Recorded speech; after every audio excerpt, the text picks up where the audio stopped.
Les invitamos a escuchar Hay mucha gente buena, un programa que dirige Almudena Delgado. Here comes the sun, here comes the sun, I say it's alright. Little darling, it's been a long, cold, lonely winter.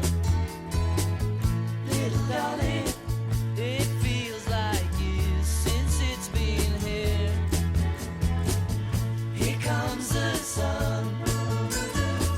Here comes the sun, I say it's alright.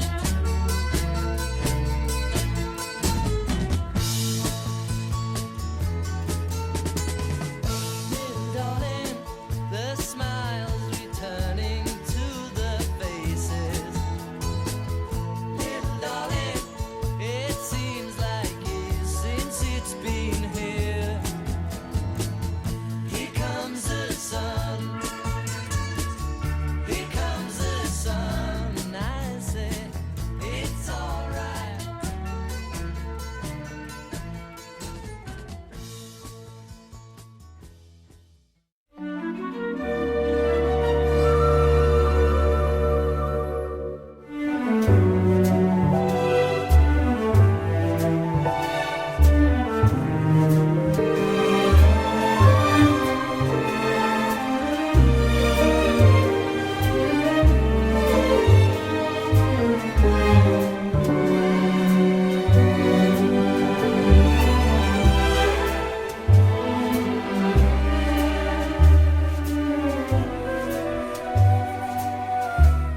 Pasan los siglos y Santa Teresa de Jesús sigue siendo una luz para vivir la unión con Dios. Su persona y obra inspiran cada día a millones de personas a vivir la vida con sentido. La hermana Ninfa Watch recorre los hitos de su vida y nos ayuda a profundizar en su espiritualidad. El padre Miguel Márquez nos descubre los guiños en Dios, que siempre es providente. Cayetana Jairi Johnson nos desvela a qué se refiere Jesús cuando nos habla de la señal de Jonás. La hermana Carmen Pérez y José Manuel Palomeque dialogan sobre cómo la razón y la fe son las dos alas con las que el espíritu humano se eleva hacia la contemplación de la verdad. Buenas noches y bienvenidos a nuestro programa. Muchas gracias por acompañarnos.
even care for clothes.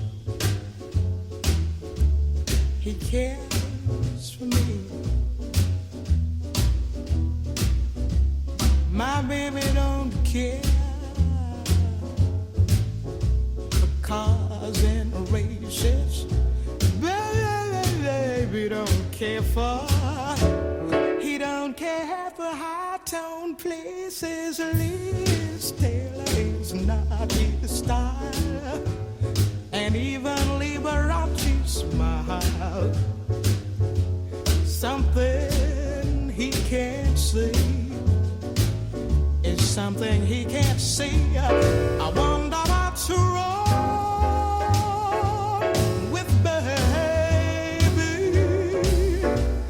My baby just cares for. My baby just cares for. My baby just cares for me.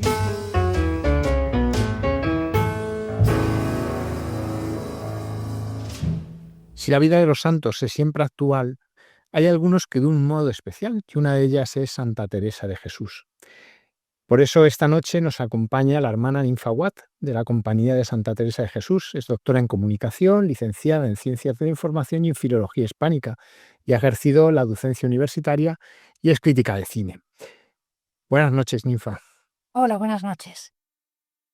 Vamos a empezar por una pregunta personal, antes de entrar más en la vida de Santa Teresa. ¿Quién es Santa Teresa para ti?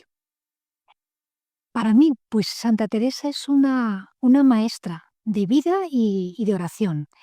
Es un modelo de vida. Es verdad que ella pues, fue en su siglo, en el siglo XVI, con sus circunstancias concretas, con su vocación particular, y yo en mi siglo, en el XXI, con mis circunstancias también personales y con mi vocación, mi opción de vida, que es distinta de la suya, pero con una raíz común, queriendo seguir un camino de vida y de oración, de encuentro con Dios, ¿no? Y de seguimiento de Jesús.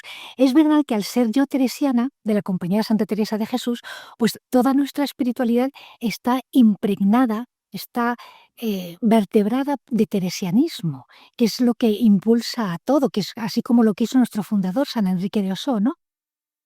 Pero ciertamente las obras de Santa Teresa para mí son una fuente inagotable, por mucho que las lea, siempre son fuente de inspiración. Siempre descubro en ellas algo nuevo y me alimenta en todos los sentidos, como persona, como mujer, como cristiana, como religiosa, tanto en lo espiritual como lo intelectual. Me parece una mujer admirable y digna de poner los ojos en ella.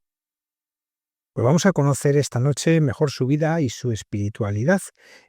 ¿Cómo era su familia? ¿Cómo es el ambiente en el que va creciendo Teresa de Jesús? Bueno, pues Teresa de Jesús lo cuenta ella misma. Si me dejas, te puedo leer un trocito de cómo empieza ella el libro de su vida, porque es que ella misma cuenta cómo fue esa infancia, cómo era el ambiente de su familia, y que desde luego ella misma lo cuenta mucho mejor de cómo lo pueda contar yo. Y sabes que en el libro de su vida, que es verdad que... A ver, dice, en el capítulo primero: el tener padres virtuosos y temerosos de Dios me bastara, si yo no fuera tan ruin, con lo que el Señor me favoreció para ser buena. Era mi padre aficionado a leer buenos libros, y así los tenía de romance para que leyesen sus hijos estos. Con el cuidado que mi madre tenía de hacernos rezar y ponernos a ser devotos de Nuestra Señora y de algunos santos, comenzó a despertarme de edad, a mi parecer, de 6 o 7 años. Ayudábame no ver en mis padres favor sino para la virtud. Tenían muchas. Y luego empieza a hablar de su padre, de un hombre de mucha caridad con los pobres y piedad con los enfermos y con los criados, y que no consentía tener esclavos porque les tenía mucha piedad. Habla de su madre, una mujer que vivió con muchas enfermedades, pero que era muy aficionada a leer y eso se le contagió a ella. Ella nos habla de esos padres virtuosos y temerosos de Dios que le marcaron su vida. ¿m? Es verdad que era un ambiente de familia numerosa. Su padre se había casado en un primer matrimonio, había tenido 2 hijos, Juan y María, y luego se casó con don Alonso. Sánchez de Cepeda se casó con doña Beatriz y tuvo 10 hijos. Así que ella cuenta, éramos 3 hermanas y 9 hermanos. Y vivió un ambiente, ella refleja una vida feliz en su infancia. Su gran amigo y compañero de aventuras era su hermano Rodrigo. Con él leía vidas de santos, con él construía ermitas, con él los dos muy idealistas leían vidas de santos y hasta Teresa lo convenció para que se escapase con ella, como decía, a tierra de moros para que nos descabezasen por Cristo. Porque eso de que la vida, el cielo era para siempre, siempre, siempre. Y bueno, una aventura, se escaparon de casa y menos mal que su tío los encontró en los 3 postes que están ahí a las salidas de Ávila, porque era su afán. O sea, no era el afán el que las descabezasen, su afán era ganar el cielo, ganar el cielo. Es verdad que este ambiente infantil tan sano, tan limpio, de infancia feliz, em, quedó marcado por la muerte de su madre. Era ella todavía preadolescente casi, y se quedó con una inmensa soledad. Se sintió muy triste, muy abatida. Ella misma cuenta en su vida que se fue a una imagen de Nuestra Señora y dice: le supliqué que fuese mi madre con muchas lágrimas, porque a partir de ese momento se quedó como desenganchada de la vida, a pesar de su padre que lo quería tanto. Es decir, que una primera parte de su vida, pues feliz, dichosa, de familia numerosa, de una casa en la que se leía mucho, tanto el padre como la madre, y le dejó en ella este afán por saber, por leer, por conocer. Pero después una adolescencia un poco complicada, con muchos devaneos, hasta el punto de que su padre, temiendo que se despistase la niña, la metió interna, hoy diríamos la metió interna, la llevó a las Agustinas de Santa María de Gracia, porque su hermana mayor se había casado. Entonces, sin su madre, sin su hermana mayor, fue una etapa más complicada de su vida hasta que después ya entró en el Carmelo. Ninfa, ¿qué claves de su juventud tienen eco en la vida religiosa, en la vida como carmelita? ¿Qué aspectos marcaron, igual que la orfandad, la vida de Santa Teresa de Jesús? A ver, yo creo que hay muchas facetas distintas que la marcaron y que después se traducen de una forma o de otra en su vida adulta o de religiosa. Si cuando ella, después de, su conversión, ya comentaremos después algo de su conversión, pero cuando ella realmente ya se convierte para una vida de completa entrega a Dios, ella dice que descubrió la verdad de cuando niña. Si descubre la verdad de cuando niña, es porque de niña se le habían quedado ya muy grabadas las verdades de Dios. La verdad de cuando niña tenía que ver con ese amor a Dios, con ese deseo del cielo, con ese aspirar a todo lo más elevado. Pero también yo creo que como las cosas afectan en positivo y en negativo, pues yo creo que también entró en su clave vital no solo ese profundo sentido religioso inicial, sino el conocerse a sí misma en esa etapa de la adolescencia y de descubrir en ella misma que tenemos luces y que tenemos sombras y que tenemos inclinaciones al bien e inclinaciones al mal, como una captación de la psicología humana de su propia persona para después volcar su reflexión sobre la vida. No sé si me estoy sabiendo explicar, pero creo que tanto lo positivo como lo negativo tiene un reflejo de enseñanza para ella. Porque después Santa Teresa, lo que nos cuenta en sus obras, lo que llevó a su vida, todo lo que escribe lo escribe por experiencia. No habla, es verdad que ella leyó muchísimo, pero lo que cuenta es lo que ella ha vivido, lo que ella ha experimentado. Y lo que ella ha vivido y ha experimentado lo ha pasado por la reflexión y luego lo cuenta. ¿Quiere esto decir que esa verdad de cuando niña, de ese profundo sentido religioso, se une a ese periodo suyo de más lucha, de más ambivalencia, de más luces y sombras, que después se prolongarán también en sus primeros años de vida religiosa? Es tremendo. Otra dimensión que también la marca es su gran afán por la lectura, primero libros de santos con su hermano Rodrigo, después una afición, según dice ella y según cuenta ella, desmedida por los libros de caballería, que su madre era una gran aficionada. A su padre no le gustaba mucho eso de que leyese tantas obras de caballería, tantos libros de caballería, y los leyó con su madre, con la ayuda de su madre, un poco a escondidas a veces. Pero ese afán por la lectura se trasladó después también, que no se quedaba tranquila si no tenía, cuando era joven, si no tenía libro nuevo, no tenía descanso. Bueno, pues después eso también se traduce en una clave en que busca en la lectura y también en la conversación sobre las lecturas con personas amigas que sabían conectar con ella, em, el tesoro de los libros, ¿no? Creo que son como tres dimensiones que se unen para una personalidad muy compleja, pero que sabe reflexionar sobre todo lo vivido y luego traducirlo en propuestas positivas para seguir avanzando en el crecimiento espiritual y en el conocimiento de Dios.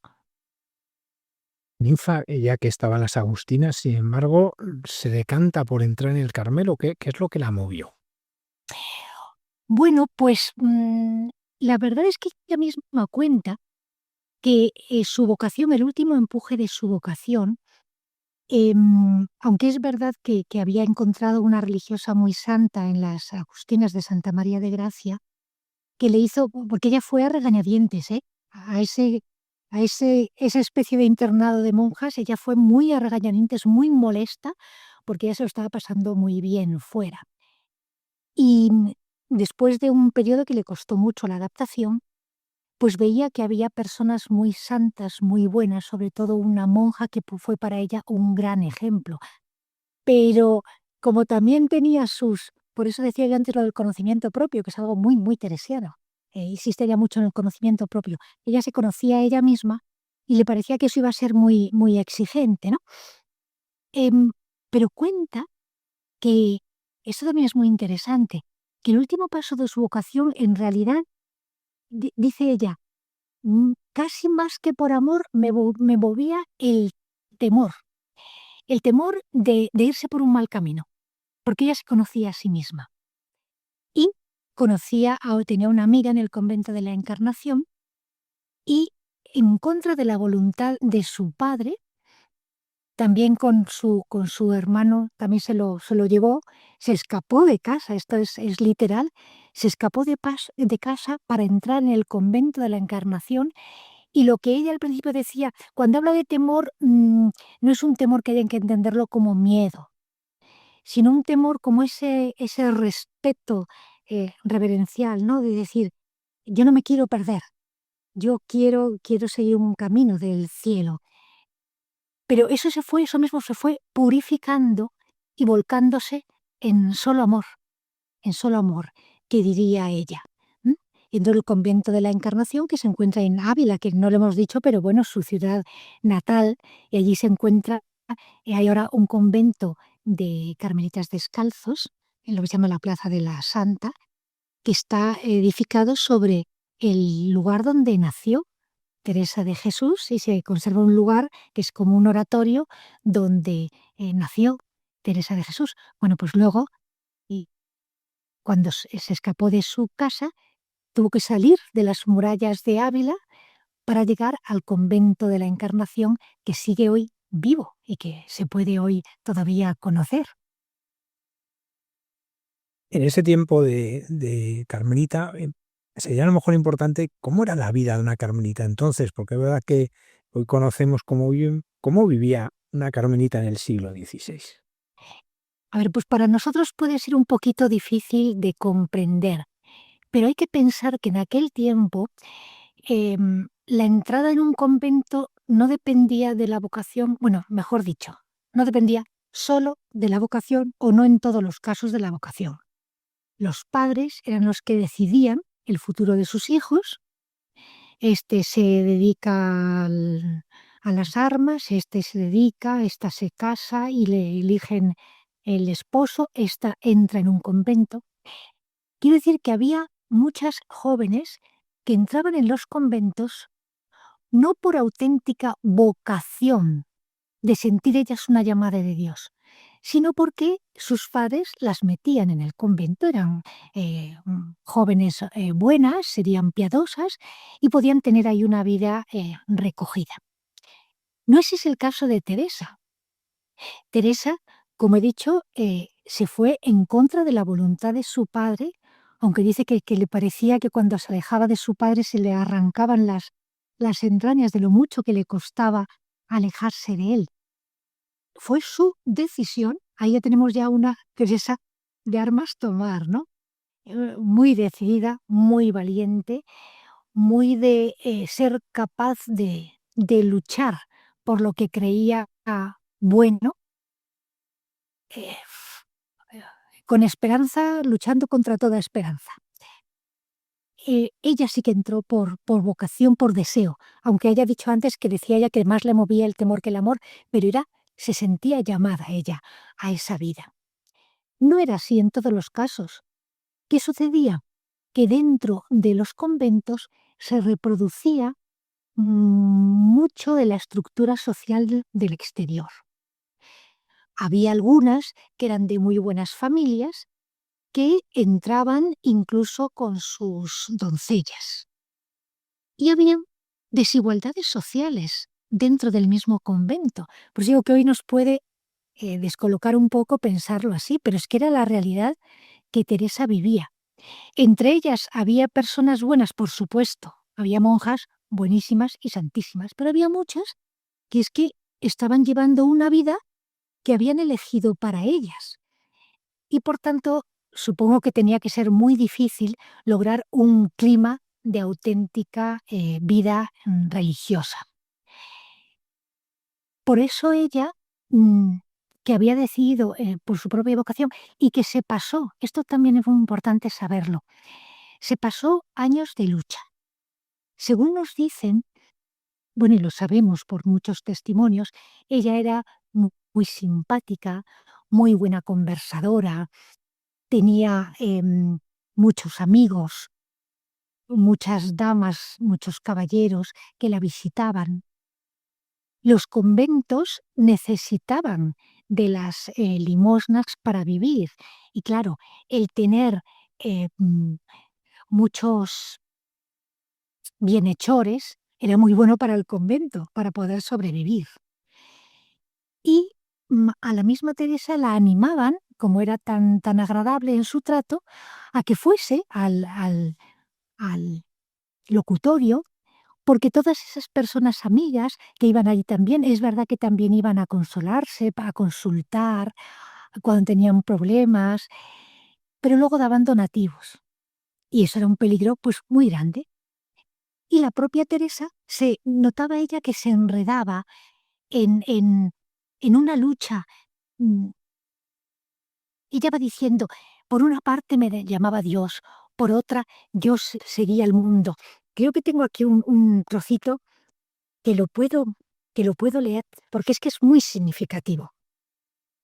Dice, pasaba una vida trabajosísima, lo cuenta en el capítulo 7 de su vida, una vida trabajosísima, porque en la oración entendía más mis faltas. Por una parte me llamaba Dios, por otra yo seguía el mundo. Dábame gran contento todas las cosas de Dios. teníanme atadas las del mundo. Parece que quería concertar estos dos contrarios tan enemigos uno de otro, como es vida espiritual y contentos y gustos y pasatiempos sensuales. O sea, que el clima que ella veía y que ella vivía también se le contagiaba a ella, pero a ella le creaba una insatisfacción, como una división, con la que no estaba contenta, con la que no estaba satisfecha. Veía que eso no era a lo que se sentía llamada. ¿Qué acontecimiento marca su vida y que le mueve a un cambio profundo? Sí, en realidad, más que un solo acontecimiento, es un proceso que va teniendo varios acontecimientos que a ella le hacen reflexionar. Bueno, ella fue una mujer con muchas enfermedades a lo largo de su vida. Siendo joven, en una ocasión hasta creyeron que había muerto. Em, eh, Hubo varios hitos que fueron, varios momentos que fueron haciéndole pensar, pero hay uno especialmente bonito y significativo, un acontecimiento que la cambió, un cambio ya le hizo dar un salto muy profundo, ¿no?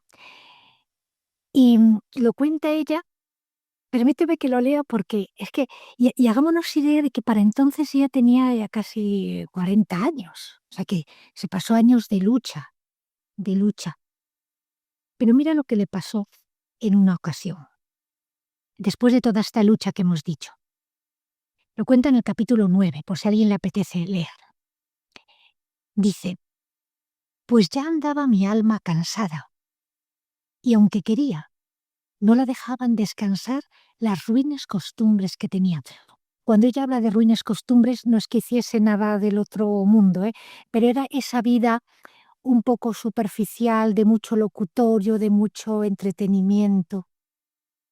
Y cuenta, acaecióme que entrando un día en el oratorio, vi una imagen que habían traído allí a guardar, que se había buscado para cierta fiesta que se hacía en casa. Era de Cristo muy llagado y tan devota, que mirándola toda me turbó de verle tal, porque representaba bien lo que pasó por nosotros. Fue tanto lo que sentí de lo mal que había agradecido aquellas llagas, que el corazón me parece se me partía, y arrojóme cabe él con grandísimo derramamiento de lágrimas, suplicándole me fortaleciese ya de una vez para no ofenderle. Ese encuentro con ese Cristo tan llegado nos deja de que es encontrarse con una imagen, pero una imagen de Cristo llegado que a ella le toca el corazón y le hace replantearse su vida, pero de una forma decisiva. También había sido cuando leyó las confesiones de San Agustín, que le hacían leer, si San Agustín pudo dar ese cambio de vida, ¿por qué no yo? Tan importante fue este cambio, tan importante ese salto para entrar en una vida profunda de oración, que ocurre una cosa muy curiosa. En el libro de su vida, que empieza como esas palabras primeras que he empezado a contar, de su familia, de sus padres, se pasa 10 capítulos narrando su vida, su infancia, su adolescencia, su juventud, su entrada en el Carmelo, pero llega un punto en que dice, ya no puedo seguir contando aquí mi vida. Yo necesito explicar lo que es la oración. Si no explico lo que es la oración, no puedo dar a entender, no puedo seguir narrando mi vida. Porque dice, a partir de este momento de su conversión, dice, ya es un libro nuevo. Ya mi vida estoy en otra etapa. Es libro nuevo, porque mi vida no es solo mi vida, es mi vida con Dios a través de la oración. Y por eso, y necesita entonces unos capítulos, son también como 10 capítulos que explica además de una manera muy bonita, y con unas imágenes muy sugerentes, lo que significa la vida de oración. que no es rezar cosas, es como abrirse un espacio interior en el que vivir con Dios. No es, a mi parecer, oración otra cosa, sino tratar de oración, estando muchas veces tratando a solas con quien sabemos nos ama. Y por eso, después de que que se le llama el tratadillo de la oración, sigue después en su vida contando su vida, pero es una vida muy distinta. Es una vida, como diría ella, engolfada en Dios. O sea, empapada en Dios. Empapada en Dios. Sí. Le cambió la vida, ciertamente. Ninfa, ¿y cómo ese cambio de vida le lleva a iniciar lo que va a ser una reforma del Carmelo? Porque, claro, estas gracias, estos carismas, estos regalos, estos de Dios, son expansivos. Hay necesidad siempre de compartirlo. Y ella empezó a compartirlo con algunas monjas de su propio convento, pero algo muy, muy bonito, con un grupo de personas que decían, los que nos amamos en el Señor. Eran un grupito que hoy eh, nos puede sorprender menos con la espiritualidad actual, en que sabemos que los distintos estilos de vida y opciones de vida y el sacerdocio y la vida religiosa y el laicado serán formas distintas, pero que son carismas para compartir. ¿M? Que lo fundamental que tenemos todo que nos une es lo nuclear, ¿no? El bautismo, el seguimiento de Cristo, nuestra fe. Y resulta que se reunían entonces en el locutorio un caballero, como dice ella, el caballero santo, un laico, una dama de muy alta alcurnia, otra gente más sencilla. Fueron creando como un grupo de personas que se hacían fuertes unas a otras, que se apoyaban, que compartían ese afán de vivir una vida de oración. Insisto que no es una vida de rezar cosas, sino vida de oración, que la oración llegue a formar parte de la vida, que sea no como un departamento estanco, ahora trabajo, ahora rezo, ahora me divierto, sino vivo una vida de oración que se manifiesta en todos los aspectos de mi vida, en la diversión, en el trabajo, en el rezo, en la celebración, en el compartir con otros. Ese grupito de los que se apoyaban unos a otros, se hacían espaldas, decían, pues empezó a surgir la idea de por qué no crear algo, empezar algo en que se pudiese vivir de forma más radical. Al ver que lo que ella vivía en su convento no era lo que ella intuía como una llamada de Dios, la satisfacción por estar viviendo a medias, el deseo de algo mucho más auténtico, mucho más profundo, y aunque pueda parecer contradictorio, mucho más alegre y más abierto de espíritu, para ir a la raíz del seguimiento, pues llevó a que se planteasen el hacer eso, el crear lo que ella llamaría un palomarcico, o sea, un grupito de aquellas que querían vivir con mayor radicalidad ese seguimiento de Jesús en la Orden del Carmen. Entonces es cuando fundó, con ayuda de sus amistades y de su hermano, un primer convento que es el de San José de Ávila, en el que se mm, implantaron unas formas de vida que, como digo, curiosamente eran más profundas, más alegres, más abiertas, más sencillas, en el que todas las hermanas eran iguales. No había diferencias de clases sociales. Decía ella, aquí todas se han de querer, todas se han de amar, todas se han de ayudar. Eran todas iguales, era un grupito que estrenaba la ilusión por volver a las raíces de la Orden del Carmen, pero que en realidad fue el fundar. Empezó eso en en San José de Ávila, y luego vinieron las demás fundaciones. Infa, normalmente cuando hablamos de reforma pensamos en cambios en las normas, en las estructuras, y realmente la reforma de Santa Teresa lo que nos enseña es una verdadera reforma personal y de la vida en el espíritu. ¿Qué hitos marcan esta reforma? Bueno, fíjate, si hablamos de reforma, bueno, pensemos que históricamente estamos viviendo el siglo XVI, ha habido la Reforma Protestante, la Contrarreforma de Trento. Cuando se hablaba en aquel tiempo, en aquellos ambientes, se hablaba de reforma, es que tenía que ver con esta reforma protestante que fue tan dolorosa, ¿no?, para la Iglesia. Y las reformas que es verdad que el Concilio de Trento quería impulsar en las órdenes religiosas. Pero lo de hablar ella, Teresa, nunca habla de reforma como tal. O sea, sí que es verdad que habla en los momentos de reformar, pero ella siempre habla de fundar, siempre habla de fundación.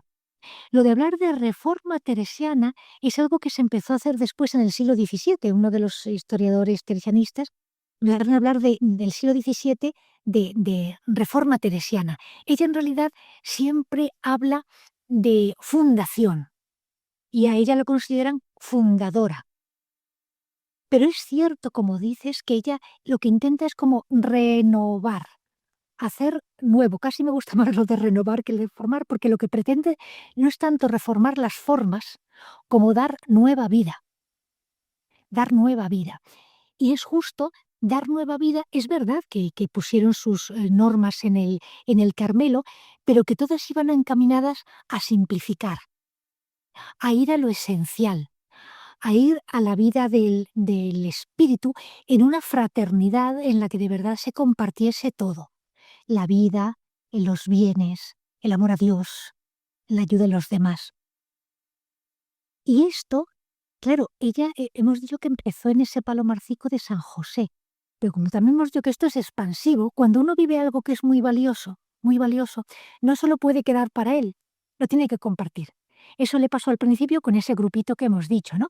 Eso le ocurrió con el primer convento de monjas, las que quisieron seguirla, algunas de la Encarnación y otras que fueron entrando después.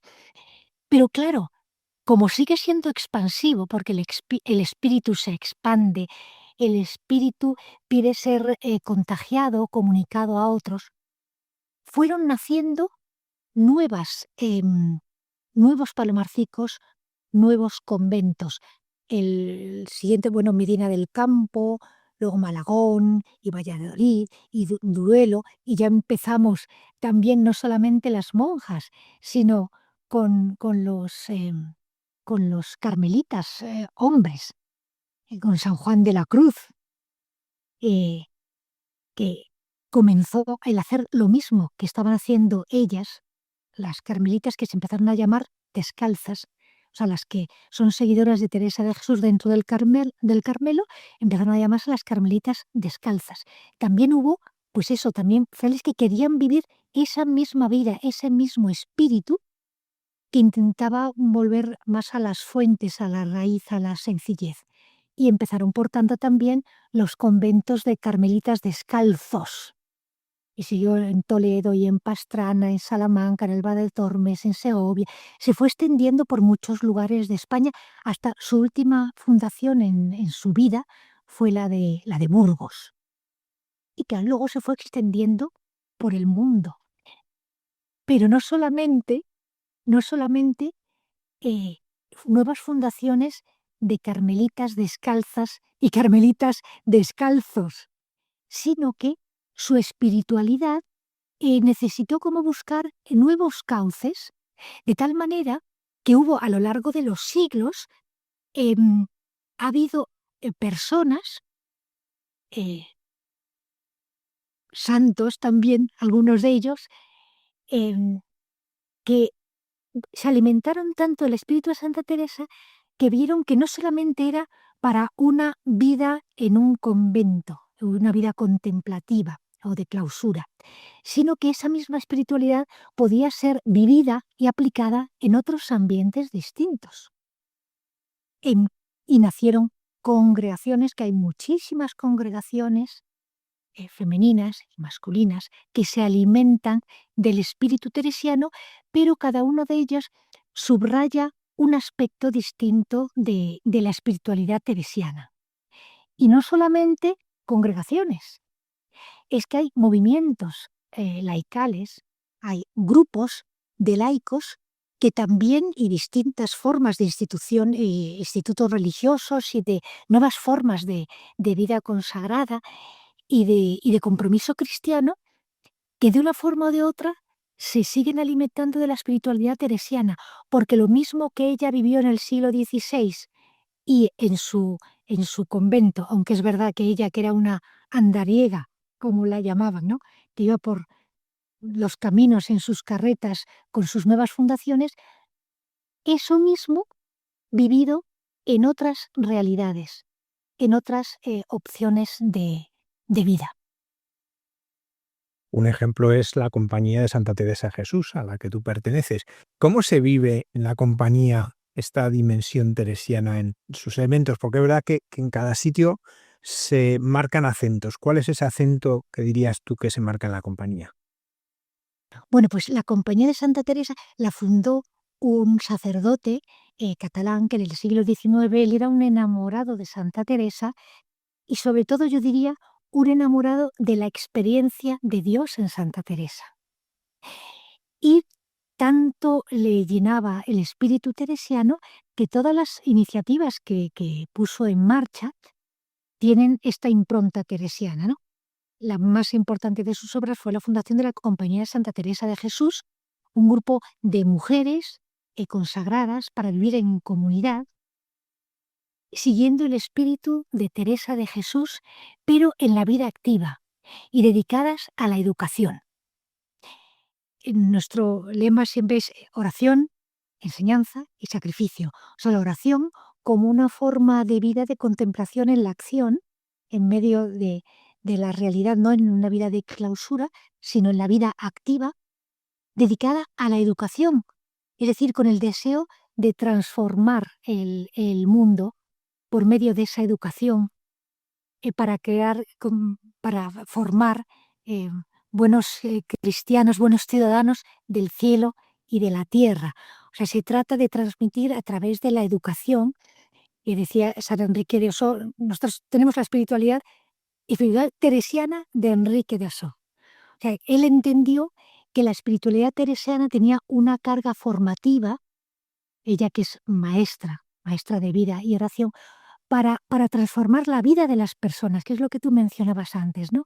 Que primero se trata de una transformación, de una renovación, de una reforma, si se quiere, interior de la propia persona, y que luego que esto se traslada y se manifiesta en la vida, ¿no?, en la vida real. Él tenía esa idea de que decía que educar que lo he visto atribuido a mucha gente, pero él escribe: educar a un niño es educar a un hombre, educar a una mujer es educar a una familia. Entonces nos encomendó especialmente dedicarnos a los niños, a los jóvenes, a las mujeres, para educar con espíritu teresiano. Y la tercera pata que decía antes, el sacrificio, es en función de la oración y de la enseñanza, es decir, en función de lo que supone de ese esfuerzo, ¿no?, de esa entrega a la vida de oración y a la vida activa en la educación. Y curiosamente, también, bueno, aparte de otras iniciativas que tienen el espíritu teresiano de Enrique de Osó, el MTA, Movimiento Teresiano de Apostolado, se llama ahora, en sus comienzos se llamó Archicofradía de Hijas de María y Teresa de Jesús, es un movimiento de laicos vinculado a la compañía. Todos formamos parte de lo que llamamos la familia teresiana de Enrique de Osó, que es para quienes quieren vivir como buenos cristianos en su propio ambiente. Eso es todavía más allá, no ya religiosas como nosotras, que hacemos votos, que vivimos en comunidad, sino quienes lo viven en su vida de casados, de padres de familia, de solteros, de lo que sea, cada uno en su propio ambiente, en su propia profesión, en su propia vida de familia, personal, con espíritu teresiano. Volviendo al tiempo de Santa Teresa, ella tuvo la ocasión de interrelacionar, por decirlo de cierta manera, con varios santos. ¿Cómo fueron esas relaciones y qué pozo dejaron en ella? Bueno, pues esto hace pensar que la santidad mueve a la santidad, ¿no? Y que esto puede ocurrir en tiempos muy convulsos. A veces nos pensamos que como nuestros tiempos de ahora son tan complicados, pues que no se puede, ¿no? Que no se puede. Bueno, pues el tiempo de Santa Teresa fue un tiempo muy convulso. Ya mencionábamos antes que se vivió la Reforma Protestante, que supuso un movimiento religioso, político, social, cultural, que hizo sufrir mucho a la Iglesia. Martín Lutero, Calvino, bueno, Enrique VIII en Inglaterra. Fue un tiempo de muchas guerras en los países europeos, en los estados pontificios, conflictos en Francia con el Imperio Otomano. Es decir, fue un tiempo muy convulso, ¿no? En España, las guerras de las comunidades, de las germanías, tuvo su complicación política, social. Se había culminado poco tiempo atrás la Reconquista en España. Un tiempo bonito y nada fácil. Y lo cierto es que en España, bueno, solo de ese tiempo así que vengan de pronto, San Juan de la Cruz, bueno, Santa Teresa de Jesús, San Juan de la Cruz, San Pedro de Alcántara, San Ignacio de Loyola, San Francisco Javier, San Francisco de Borja, San Juan de Ávila, San Juan de Dios. Menudos santos hemos nombrado. Pues, ¿qué ocurre? Que en tiempos de dificultad también se puede aspirar a la santidad. Y que la santidad llama a la santidad. Es decir, que la vida de unos puede contagiar a la de otros. Pero eso que ocurrió en ese momento y que ella se relacionó con algunos de ellos, tiene en sus escritos, hablando de San Pedro de Alcántara, que hace una descripción preciosa de él. A ella le gustaba mucho consultar con personas santas y con personas letradas. O sea, ella, Teresa, aparte hemos dicho, era una mujer abierta de espíritu, muy alegre, muy decidida, muy valiente. Al mismo tiempo era reflexiva, era buscadora de la verdad, era fuerte. Pero ella quería estar segura siempre, quería contrastar lo que ella experimentaba para saber que estaba orientándose por el buen camino. Y le gustaba hablar con personas sabias y santas. Le importaban las dos cosas, ¿eh? Que tengan letras, que sean personas formadas, preparadas y que sean santas. Y con ellos, con algunos de ellos, compartió. Bueno, con San Ignacio, por ejemplo, no directamente, pero sí con jesuitas, y tuvo confesores jesuitas. Era una relación, em, yo creo que siendo ella mujer en el siglo XVI, un poco insospechada, en el sentido de que ella no solamente buscaba el ser hija espiritual de otros, sino que era madre espiritual de muchos. Y muchos también se relacionaban con ella como hijos del espíritu, ¿no? Para consultarle a ella. Era como un compartir la vida del espíritu y un deseo de tomar las decisiones prácticas y concretas, porque ella también tenía un sentido práctico y sabía que tenían que mantener los conventos y que tenía que sacarlos adelante y tenía que negociar con los más poderosos y ricos. Si hacía falta escribir al rey, se escribía al rey, y con los más sencillos y con los trabajadores hablaba con todo el mundo, se relacionaba con todo el mundo para sacar adelante sus proyectos. También con los santos era el deseo de compartir la vida del Espíritu, como decía, para tomar decisiones en la vida práctica que estuvieran de acuerdo con el corazón de Dios. Ninfa, hemos hablado, ella va fundando y llega un momento pues que le alcanza la muerte. ¿Cómo lo vivió ella, la cercanía de la muerte, y qué supuso la muerte de Santa Teresa? Pues ella era, como dije antes, una persona muy enferma, arrastraba muchas enfermedades, pero nunca se consentía el limitarse ella por la enfermedad. De hecho, en su última fundación, bueno, murió en Alba de Tormes, después de la fundación de Burgos.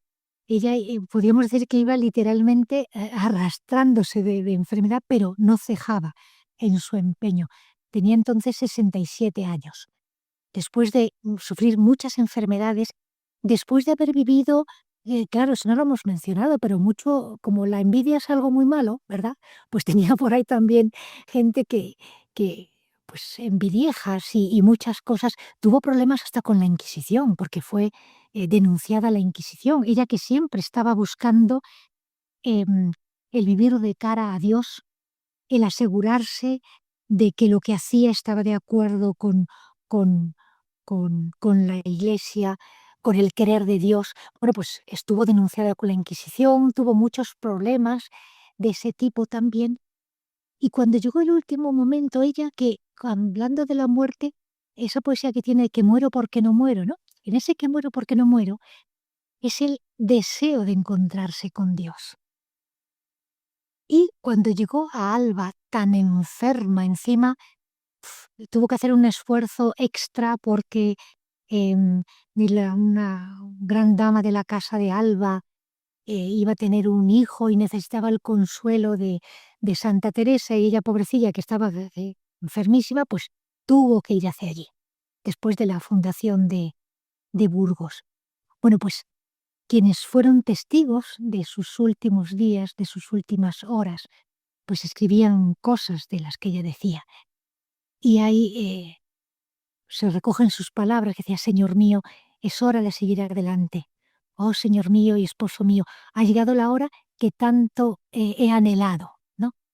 La hora que tanto he anhelado es el ser consciente de que me voy a encontrar con Dios, consciente de que me muero, de que este camino recorrido en esta vida llega a su fin. Y sus últimas palabras fueron: en fin, Señor, muero hija de la Iglesia. Es decir, que murió con la confianza de estar en manos de Dios, en el seno de la Iglesia, y consciente de haber llegado al final de su camino. Decíamos que todos los santos siempre son actuales, pero Santa Teresa, si cabe, de un modo especial. ¿Cuál es esta vigencia hoy de Santa Teresa que la hace tan cercana? Pues es que su espíritu sigue vivo.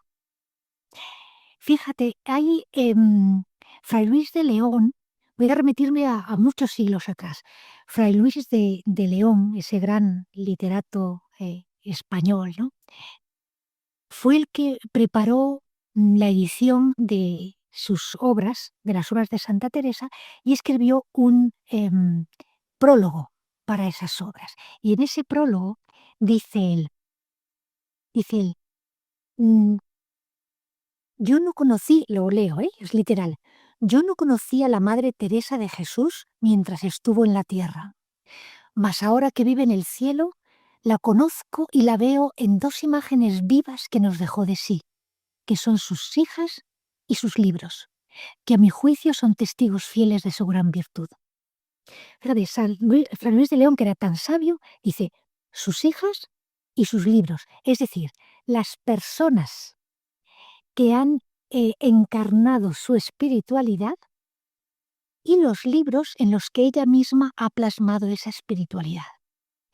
Bueno, sucede que hoy, tantos siglos después, ya no son solo sus hijas, las de sus palomarcicos, son los miles y cientos de miles de personas que a lo largo de los siglos, hoy, unos religiosos, otros laicos, se siguen alimentando de su espiritualidad. Entonces esas ramas que hemos dicho que ha sido como una fuente con muchos ramificada en muchos arroyuelos, esos que decíamos antes que cada uno ha subrayado un aspecto de Santa Teresa, porque Santa Teresa es muy rica y muy compleja, entonces cada uno ha subrayado un aspecto y cada uno ha seguido su camino, pero todos bebiendo de la fuente de Santa Teresa. Hoy seguimos leyendo muchas personas en el mundo entero, leyendo sus obras, alimentándonos de su espiritualidad y alimentándonos, yo también puedo hablar por mí, yo he recibido no solo de las obras de Santa Teresa, sino de personas que han recibido su espiritualidad, que han vivido su espiritualidad, para mí han sido un testimonio. Yo espero haberlo sido y seguir siéndolo para que otras personas se sientan atraídas por eso que Enrique de Ossó amaba tanto, que era la experiencia de Dios en Teresa de Jesús. O sea, ese camino, ese saber enseñarnos con el testimonio de su propia vida y plasmada en sus obras, cómo se puede vivir feliz con Dios, para Dios, buscando la verdad, la belleza y el bien.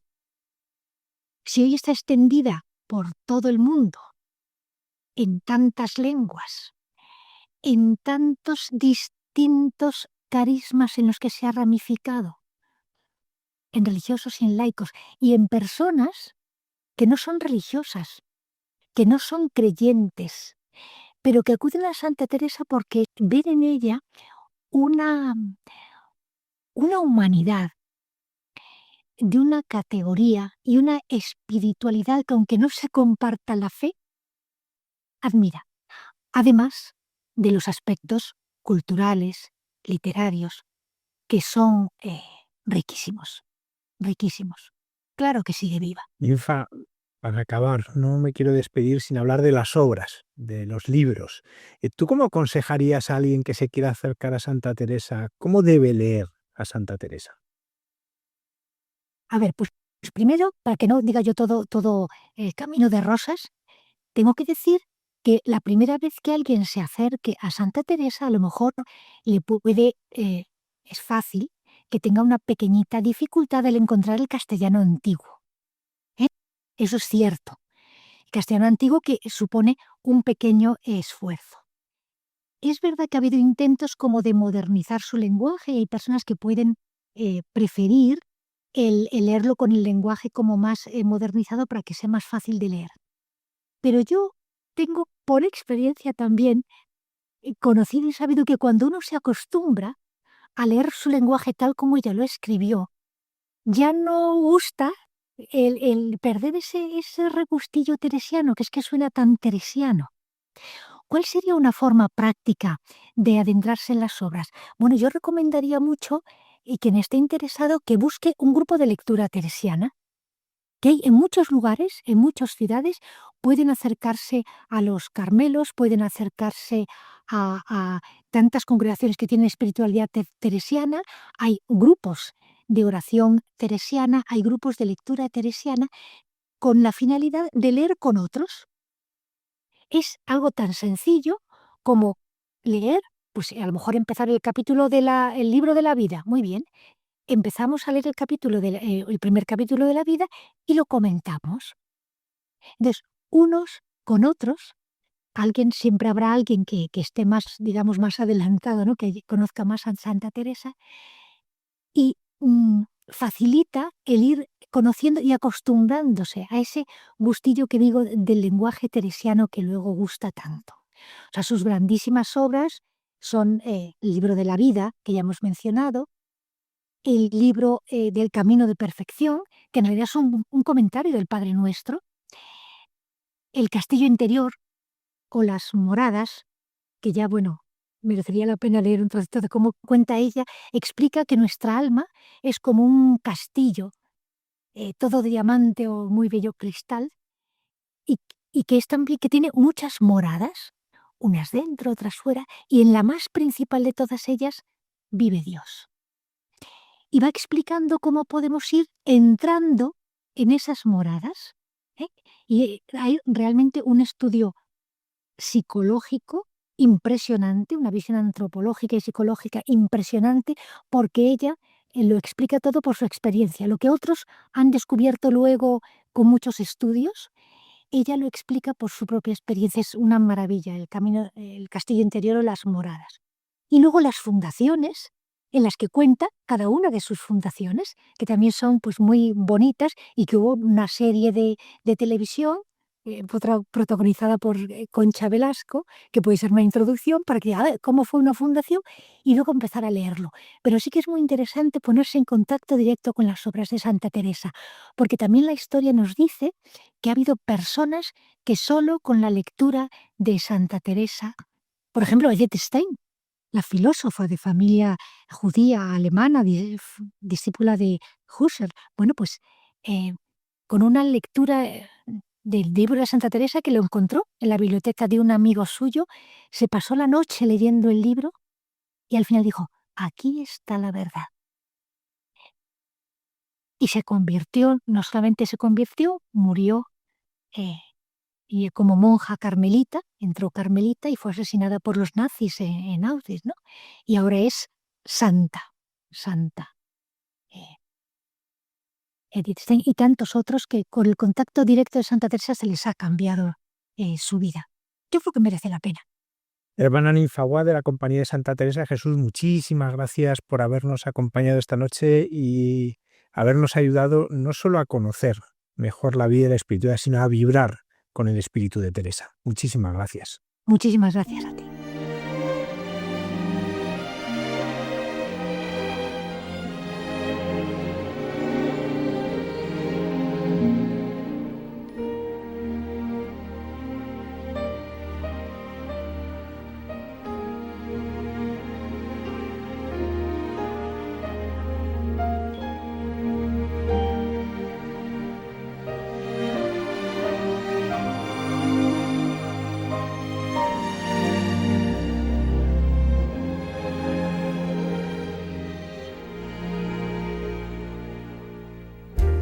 Someday,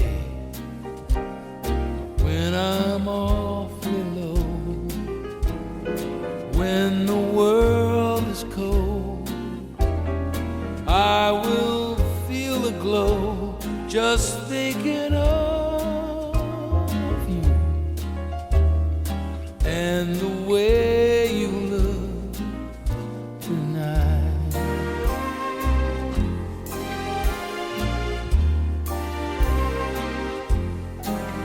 Oh, but you're lovely with your smile so warm and your cheeks so soft. There is nothing for me but to love you just the way you look tonight.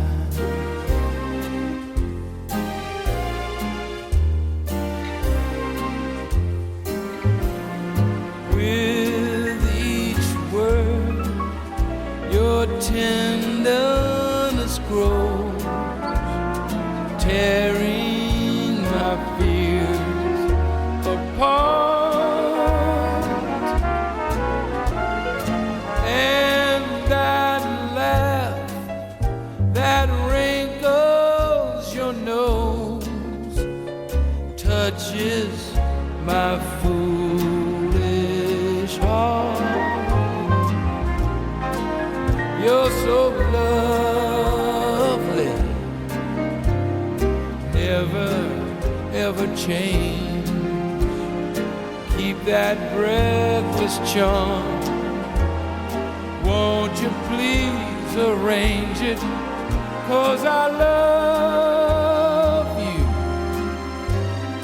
just the way you look tonight.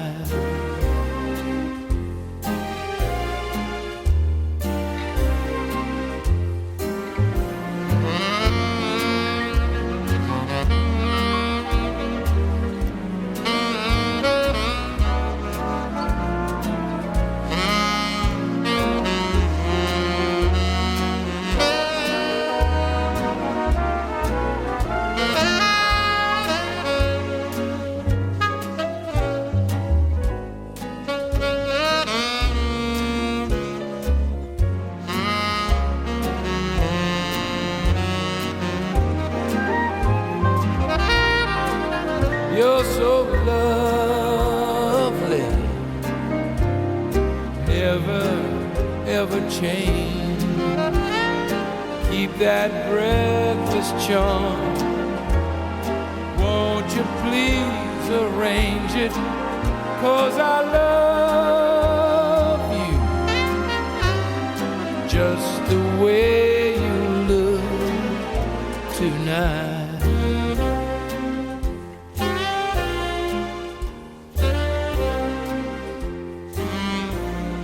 Just the way you look tonight.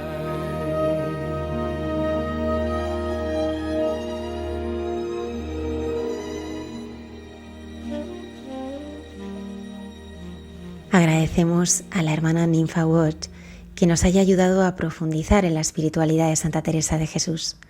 Y damos ahora la bienvenida al Padre Miguel Márquez, que nos descubre los guiños de un Dios que siempre es providente.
Buenas noches a todos y paz en lo que vivís ahora mismo, en este momento de vuestra vida, en este instante.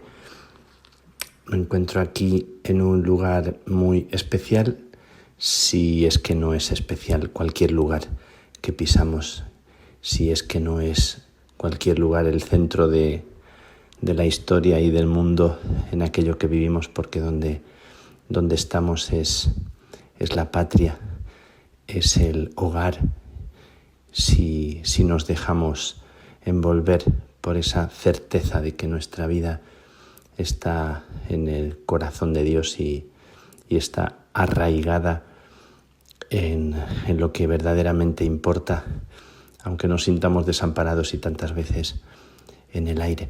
Estoy en Fátima, he llegado ayer desde Roma. Estoy en este lugar tan particular, tan sobrecogedor, donde verdaderamente se puede orar. También, si es verdad que no se puede orar en cualquier sitio, pero claro que sí. Pero aquí hay un ambiente especial que favorece. Estoy en la casa de los carmelitas, que se llama la Domus Carmeli, enfrente de la iglesia grande, donde están enterrados los pastorcillos, y desde aquí iniciamos hoy un congreso nada menos que sobre la hermana Lucía, un personaje interesante, una mujer que fue 57 años, carmelita descalza, después de pasar más de 25 en otra congregación, en las Doroteas. Ella muere con 97 años. Una vida que es muy interesante conocer, más allá de las apariciones. Y estamos aquí para escuchar, para aprender, para abrirnos a la gracia de esta mujer que tiene una palabra profética que decir con su vida sencilla y escondida. Llego a este lugar siempre sobrecogido, porque aparte de ser un lugar de peregrinación tan multitudinario, vengo, por cierto, claro, de Roma, donde durante estos días y durante todos estos meses hay multitudes de gente que llegan para vivir el jubileo, para atravesar la Puerta Santa. Y estamos siempre atravesando puertas santas, y la puerta de cada situación y de cada momento que en la vida nos toca afrontar y atravesar. Y cuando leemos las vidas de las personas que nos han marcado, descubrimos que para llegar a ser luz, pequeña o grande luz, tuvieron que atravesar murallas, puertas y ir más allá de las fronteras de lo que conocían y perderse también. Y continuamente en nuestra vida estamos perdiéndonos para dejarnos encontrar, estamos entrando en territorios que no son territorios de seguridad, son territorios de no saber, como quien tiene que volver otra vez a dejarse nacer a algo que no está en los libros ni está escrito en su propio anhelo, sino que se dibuja cuando uno se deja conducir y se abandona. Así que estoy aquí para vivir estos días con unas 200 personas o más que venimos a la escuela de la historia cotidiana y entregada de hermana Lucía, con varios elementos que son muy, muy interesantes, sobre todo este cambio de foco de la Lucía vidente de Fátima, la mayor de los tres pastorcillos, Francisco, Jacinta, y ella tenía 10 años cuando las apariciones del ángel primero y luego de la Virgen, el 13 de mayo del 17, y recordando que Lucía anheló siempre desde el inicio, desde muy prontito, desde la 7ª aparición, que vio la visión de la Virgen, era vestida con el hábito del Carmen y el escapulario,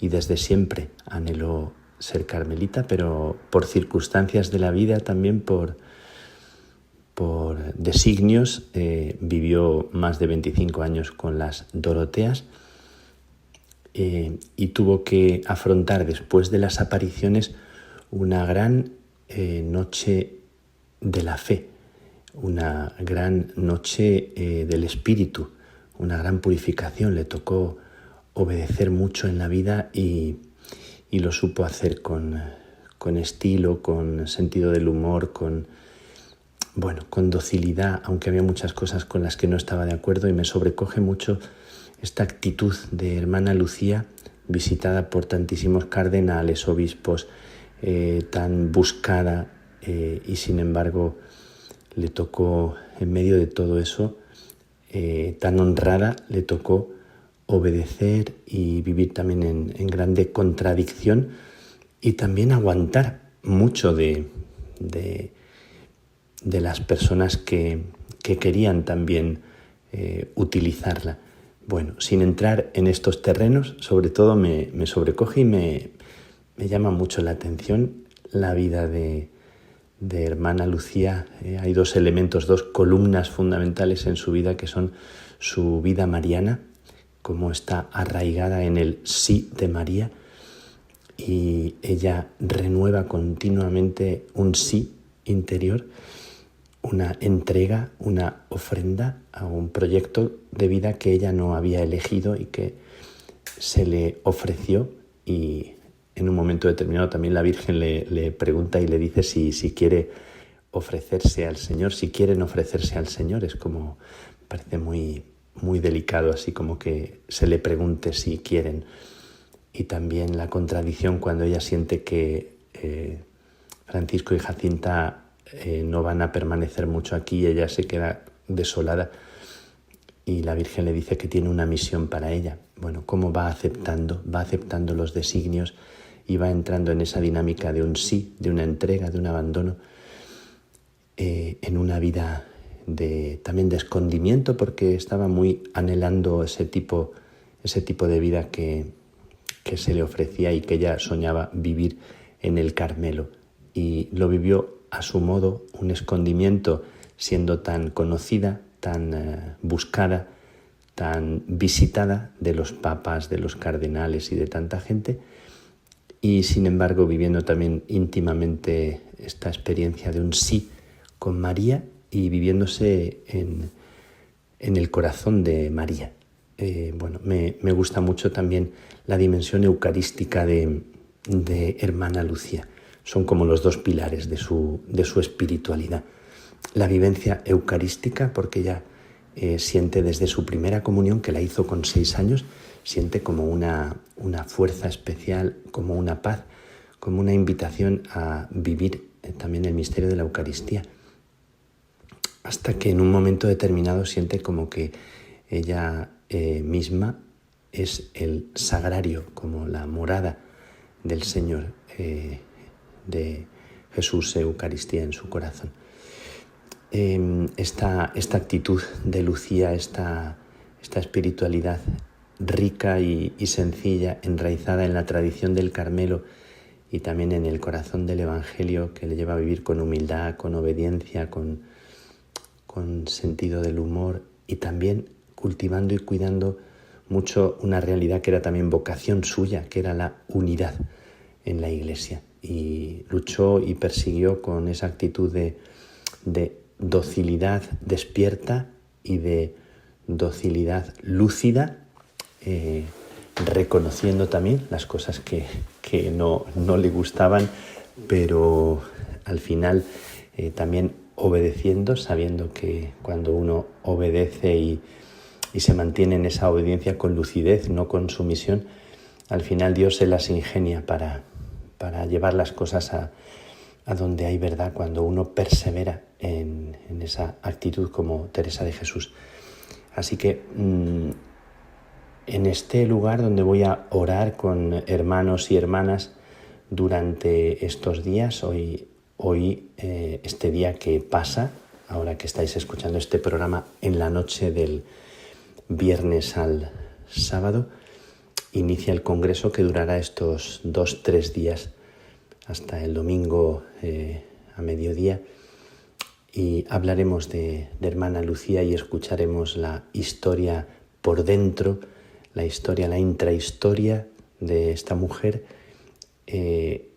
como a partir de esa luz de lo que fue lo que fueron las apariciones, se abre un camino, una dinámica, un itinerario que queremos conocer, que queremos descubrir. Se acaba de publicar un libro que se titula Vivir en la luz de Dios, escrito por Ángela, que es la superiora de una congregación que tiene como centro la espiritualidad de Fátima, una mujer muy interesante, la vicepostuladora de la causa de hermana Lucía, y el padre François-Marie Letel, un carmelita nuestro, francés, que ha vivido muchos años en Roma y que está enamorado de los santos y que es un hombre ya entrado en años, pero entusiasta y lleno de una actitud muy bonita de ilusión, de entusiasmo, que es admirable. Bueno, los dos han escrito este libro que os recomiendo, Vivir en la luz de Dios.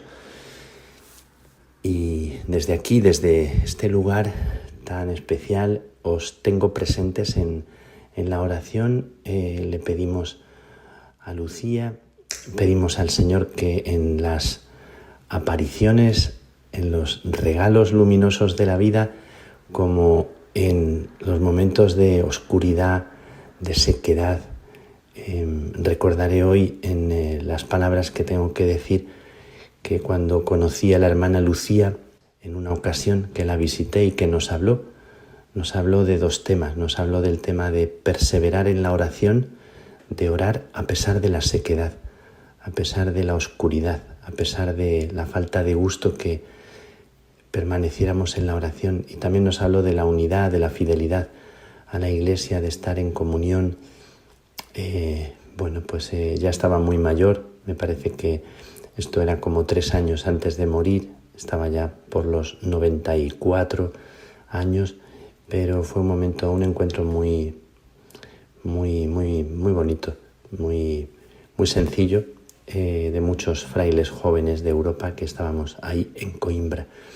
Desde aquí, desde Fátima, oraré, también en algún ratito acudiré a la capelina para orar. Estos días estuvo esa imagen de la Virgen que que tiene en la corona la bala del atentado del Papa San Juan Pablo, y que es la que se venera en esa capelina, pues también, más que ante la imagen, más que en el lugar, más que en la realidad viva de aquello que estamos invitados a vivir, la presencia viva de un Dios que se hizo hombre y que sigue haciéndose historia y gracia para nosotros y sigue apareciéndosenos, recordando en estos días a tantos y tantas que en tantos rincones del mundo sufren, y nos acordamos siempre en estos días de pedir la presencia de María en Gaza, en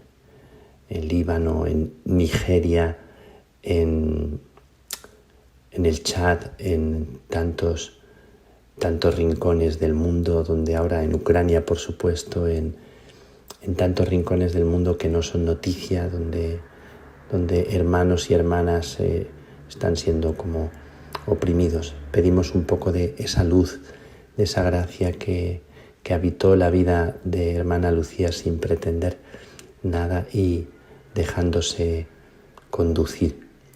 Pues desde aquí os encomiendo, os tengo presentes, y desde aquí, con el corazón sobrecogido y con el deseo de abrirme también a lo que es el proyecto de Dios y no a mi propio programa o mi propio proyecto, sintiendo que cuando nos arrimamos a María se abren caminos de vida insospechados, esos que pedimos para cada ser humano, especialmente los que se sienten más oprimidos y más maltratados.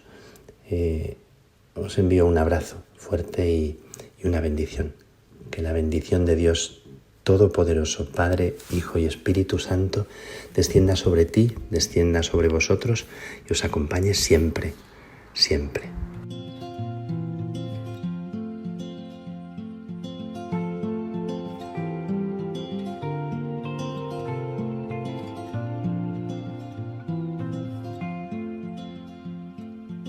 Sunlight fell, it reminded me that life can be so gracious sometimes. And I felt like everything around me was connected somehow.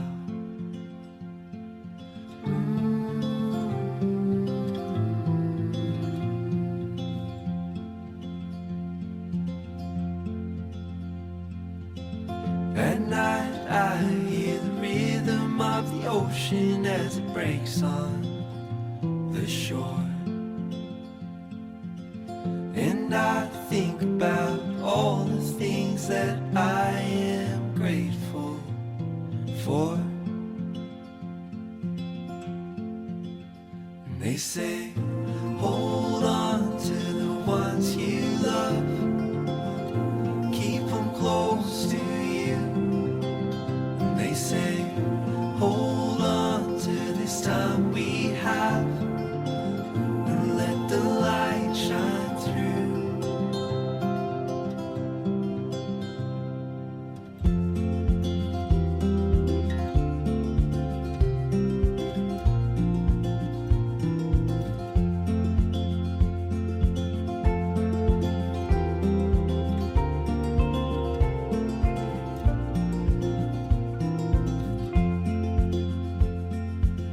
Sometimes I get a little bit emotional when I see love unfold. Two hearts bound by reflections of the memories they'll forever hold.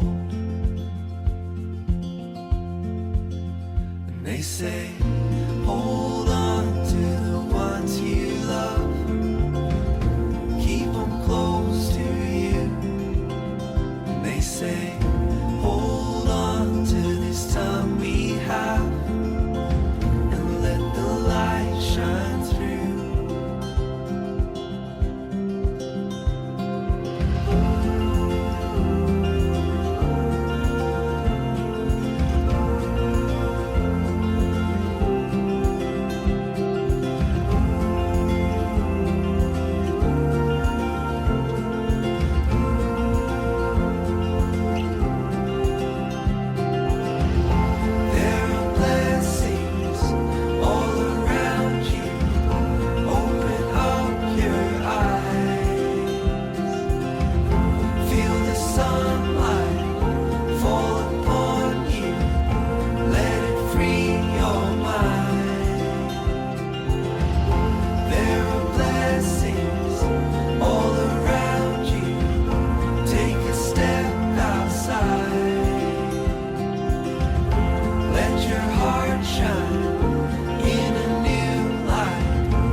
that we have, and let the light shine through. Cayetana Jairi Johnson nos desvela a qué se refiere Jesús cuando nos habla de la señal de Jonás. En Jesús, en su tierra.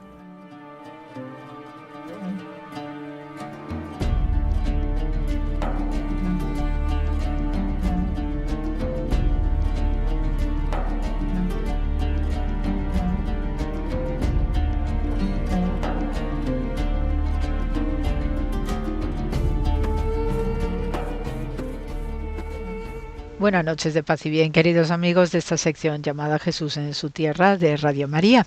Y bien, pues entre las lecturas preciosísimas que estamos teniendo estos días, como siempre, pues me voy a entretener en el Evangelio de Lucas, capítulo 11, donde podemos leer: en aquel tiempo la multitud se apiñaba alrededor de Jesús y éste comenzó a decirles: la gente de este tiempo es una gente perversa, pide una señal, pero no se le dará más señal que la de Jonás.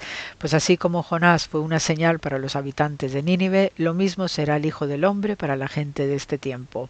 Cuando sean juzgados los hombres de este tiempo, la reina del sur se levantará el día del juicio para condenarlos, porque ella vino desde los últimos rincones de la tierra para escuchar la sabiduría de Salomón, y aquí hay uno que es más que Salomón. Cuando sea juzgada la gente de este tiempo, los hombres de Nínive se levantarán el día del juicio para condenarla, porque ellos se convirtieron con la predicación de Jonás, y aquí hay uno que es más que Jonás. Pues bien, el motivo de Jonás junto con el tema de Daniel, pues son dos personajes altamente relevantes para el discurso de Jesús, también ya por extensión lo que representan los inicios de la era cristiana, y tanto para judeocristianos como para aquellos cristianos que ya se va a incorporar del ámbito gentil, pues son dos personajes redondos desde el punto de vista de la regeneración, la redención, la salvación y también la resurrección.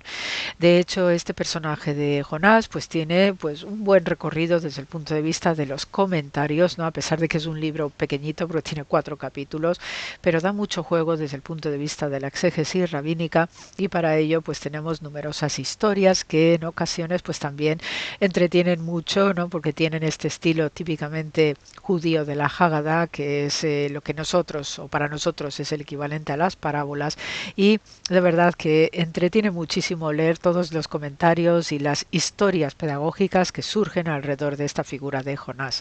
Sabemos por el texto bíblico, Jonás capítulo 1, que es hijo de Amitai, ¿no? Amitai pues significa en hebreo verdad, o está relacionado con la verdad, la honradez, la honestidad, y por tanto pues no es que sea una figura Jonás que, a pesar de huir del mandato de Dios de profetizar, no significa estrictamente que sea algo negativo, porque también Jonás en este sentido está siendo honesto, y todo porque sabemos por el libro de Reyes que hay este Jonás histórico que es enviado por Dios pues a predicar a Jerusalén, y ni bien apenas iba llegando a Jerusalén pues se entera de que los habitantes de Jerusalén, los israelitas, se habían convertido en masa.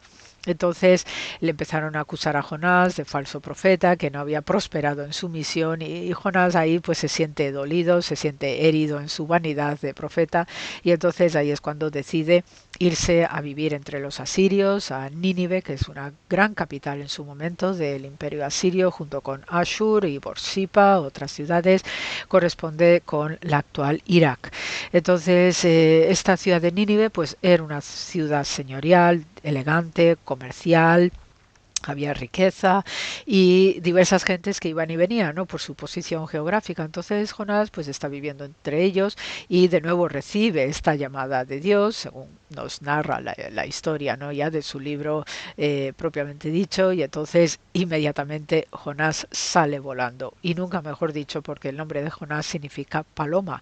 Entonces esta combinación entre la figura de Jonás como el profeta que vuela, ¿no? Que escapa, y el nombre pues es una coincidencia muy curiosa que va a enlazarnos directamente con el gran tema del libro de Jonás, que es la ballena. Entonces es una historia, la ballena de Jonás, que inspira pues la novela de Moby Dick, por ejemplo. También inspira la historia de Pinocho, donde hay un momento en que tanto Pinocho como su padre, digamos artesano, Geppetto, pues son también tragados por una ballena.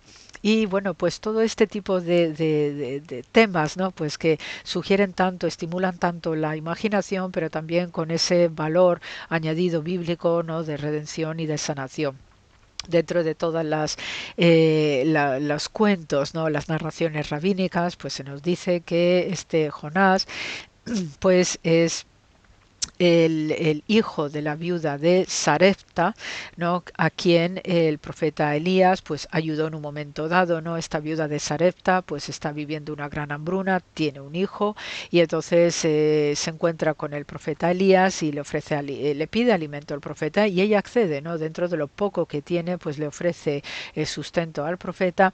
Poco tiempo después el hijo de esta viuda pues fallece y entonces Elías le devuelve la vida, ¿no? Pues según los rabinos, este hijo vuelto a la vida, pues es el profeta Jonás, ¿eh? Y entonces este Jonás, pues después, poco más adelante, se va a convertir en discípulo del profeta Eliseo, a su vez, ¿no? Discípulo del gran profeta Elías. Entonces, pues hay una serie de hilos conductores y de historias que redondea muchísimo, ¿no? Lo que es esta figura de Jonás y no es casualidad que con el tema del arrepentimiento, ¿no? Sobre todo ese salmo penitencial que compone en las entrañas de la ballena, pues surge también un tema muy bonito pues para entender la importancia de la figura de Jonás para el cristianismo por la asociación con el pez, ¿no? Es una ballena, es bondadosa, ¿no? Está haciendo su misión para Dios. En este sentido vemos cómo la naturaleza favorece las acciones divinas y además obedecen sin rechistar, lo mismo que la vegetación, toda la creación, ¿no? Está dispuesta siempre a colaborar con Dios y entonces pues hay comentarios y hay también pues algunos artículos pues sumamente chuscos, ¿no? Pues para entender este papel de la ballena y bueno, leí también hace poco pues acerca de un rabino que le pregunta a un biólogo marino acerca de cómo están hechas las ballenas por dentro, pues para entender este relato, ¿no? Porque como el libro de Jonás se lee en Yom Kippur, pues que lo hemos tenido hace pocos días, ¿no? El gran día de la expiación, por lo que representa, ¿no? De conversión y de volver, ¿no? De limpio, ¿no? De cualquier pecado, de cualquier debilidad, pues hubo esta ocurrencia de un rabino preguntando a un biólogo marino, pues cómo es una ballena por dentro, ¿no? Para saber cómo podría vivir un hombre dentro. Y claro, el biólogo pues le dice, ¿no? Que sería muy difícil que alguien pudiera sobrevivir 3 días dentro de una ballena porque los ácidos, ¿no? De las entrañas de la ballena son muy altos y entonces desintegra inmediatamente cualquier criatura que le vaya a entrar a su estómago. Entonces, por eso pues también nos da una relevancia acerca de esta historia de Jonás, que donde la posibilidad humana de sobrevivir es ínfima, pero las posibilidades de Dios son infinitas. Entonces, por eso pues también le da mucha relevancia, mucho juego a que por intermediación de Dios, pues Jonás pudiera haber sobrevivido 3 días en el cuerpo de esta ballena. También con este sentido redencional que también desde el punto de vista de la lectura que está haciendo Jesús sobre sí mismo, que es también la lectura judía, de entender eso como una muerte y una resurrección de la tumba y volver a la vida, ¿no? Todo este juego, ¿no? De imágenes, de simbolismos tan ricos en el judaísmo, pues es lo que sirve para que gráficamente Jesús utilice al profeta Jonás para estas explicaciones. También, pues según los rabinos, el rabí Tarfón, por ejemplo, no ahora me viene a la mente, pues va contando más historias acerca de esta relación del profeta Jonás y la ballena, establecen un diálogo, ¿no? Pues también hay estos temas, ¿no? De grandes personalidades que hablan con las criaturas, con animales, ¿no? Tenemos el caso del profeta Balaam hablando con una burrica, pues todas estas cositas, ¿no? Recrean también muchísimo lo que debió estar viviendo Jonás, haciéndose amigo de la ballena.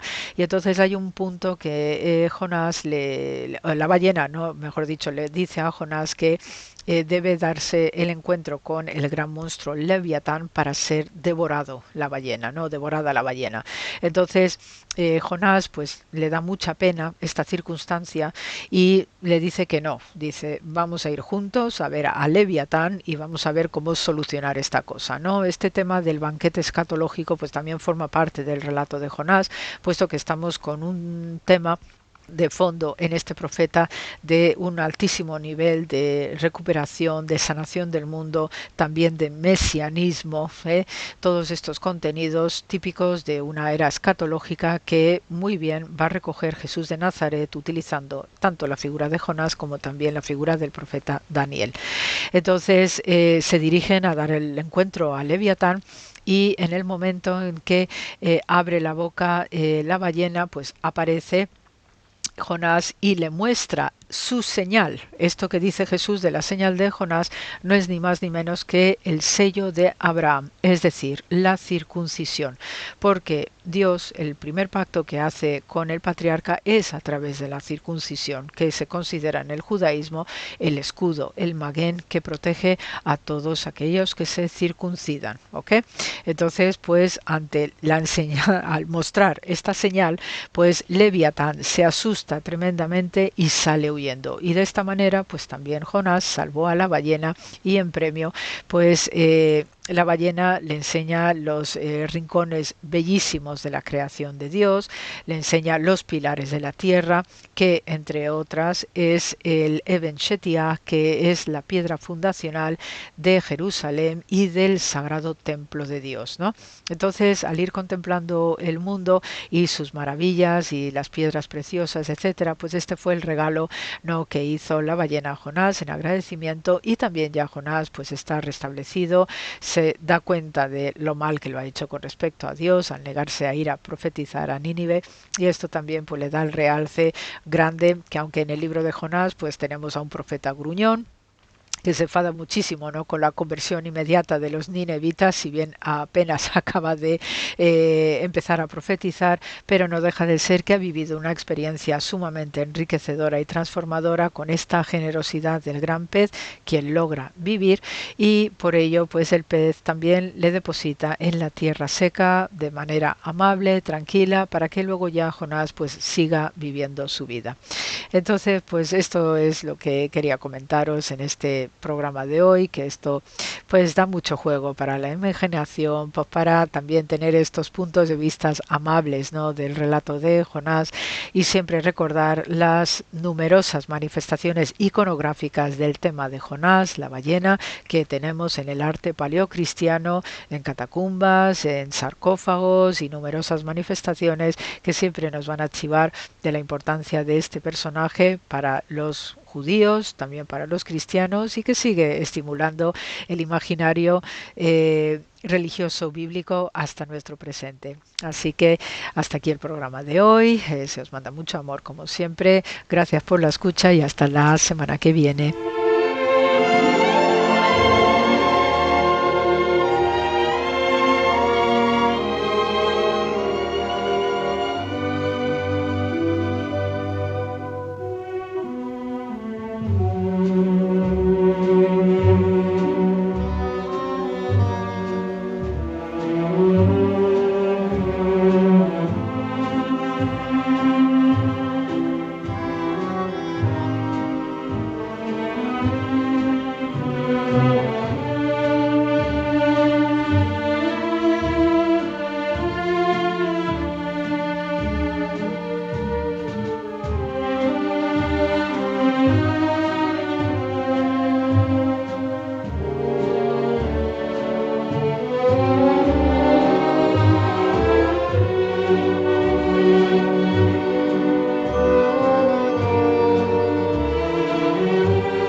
En Entre tú y yo, la hermana Carmen Pérez y José Manuel Palomeque van a dialogar sobre cómo la razón y la fe son las dos alas con las que el espíritu humano se eleva hacia la contemplación de la verdad.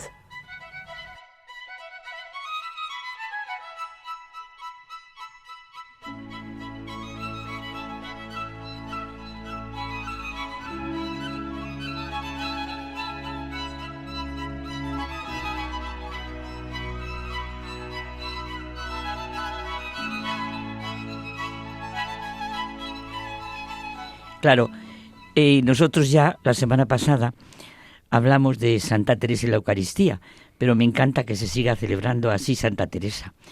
Y me ha gustado muchísimo la entrevista que se le ha hecho a Ninfa Watt, claro que como es teresiana. Me gusta muchísimo cómo ha sentido el padre Javier Mairata, que es maestra de vida y oración, y como le iba preguntando, en el fondo, claro, lo que le ha preguntado es su experiencia. Y es muy bonito porque de Teresa de Jesús se transmite completamente la experiencia. Y esa realidad que sentimos tú y yo tanto de lo humana que es y lo profunda que es en ese sentido de la humanidad y de Cristo. Bueno, nada más. También me gusta que el padre Miguel Márquez, bueno, que se haya hablado y celebrado tanto de Santa Teresa. Pues ahora, José Manuel, a nuestro diálogo. La ciencia sin religión y la superstición. La ciencia sin religión está coja. La religión sin ciencia está ciega. Mira, es una afirmación que se le atribuye a Albert Einstein. Él decía que son necesarias para la comprensión integral del mundo. Deben coexistir para evitar la cojera en la búsqueda del conocimiento. Claro que sí. Ambas son necesarias. Es la gran realidad que Benedicto XVI presentó siempre, la razón y la fe. Las dos alas con las cuales el espíritu humano se eleva hacia la contemplación de la verdad.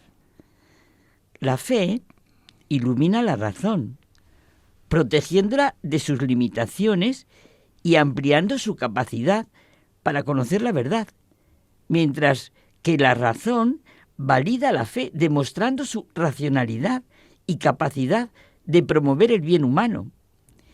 Pero nosotros centrando ahora la razón en una dirección muy concreta, por la situación actual, la ciencia, porque es que la razón humana está abierta a todo, no solo a la ciencia, está a la belleza, a la filosofía, a la ética, al asombro, bueno, a todas nuestras preguntas, a un horizonte sin límites, a la gran realidad, a la trascendencia.